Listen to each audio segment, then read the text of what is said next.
ఆమెకు తెలియదు ఈ సంగతి. వెళ్ళిపోతే మళ్ళీ మొదలెట్టింది. ఏమని మొదలెట్టింది? అమ్మమ్మ కావాలి అందంట. నేను అక్కడే ఉన్నా.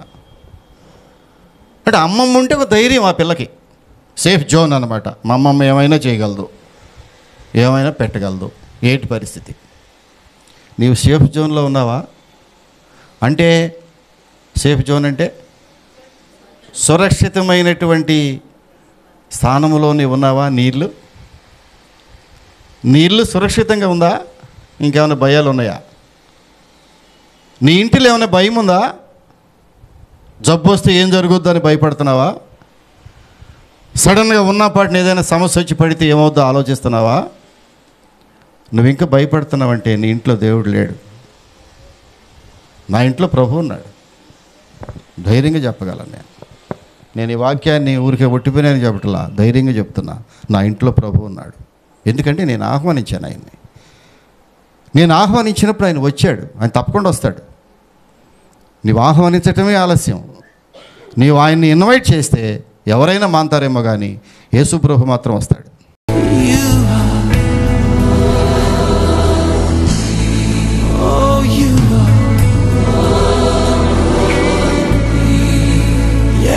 చెల్లించుకుంటున్నాం ప్రభువా.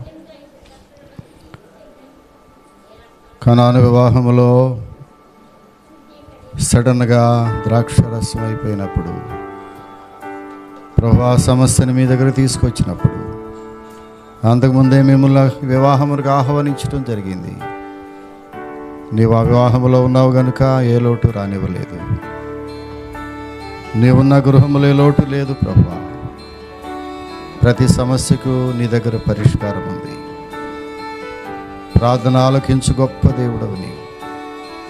ఈరోజు బిడ్డల ప్రభువా ఏ సమస్యలైతే నీకు చెప్పారో, వారి గృహంలో ఉన్న సమస్య మీ దృష్టికి ఏదైతే తీసుకొచ్చారో ఆ సమస్యకు మీరు పరిష్కారం ఇచ్చే గొప్ప దేవుడవు ప్రభువా. నీవు జోక్యం చేసుకునే దేవుడు. మా సమస్యల విషయంలో జోక్యం చేసుకుంటున్నావు. చాలామంది లోకంలో జోక్యం చేసుకునే ఎవరు లేరు. నీవైతే మా కన్నీరు తుడవటానికి సిద్ధంగా ఉన్నావు. తలుపు దగ్గరే నిలబడి ఉన్నావు. నువ్వెక్కడ దూరంగా లేవు ప్రభువా, మీరు మాకు సమీపంగా ఉన్నావు. తలుపు తీస్తే రావటానికి సిద్ధంగా ఉన్నావు.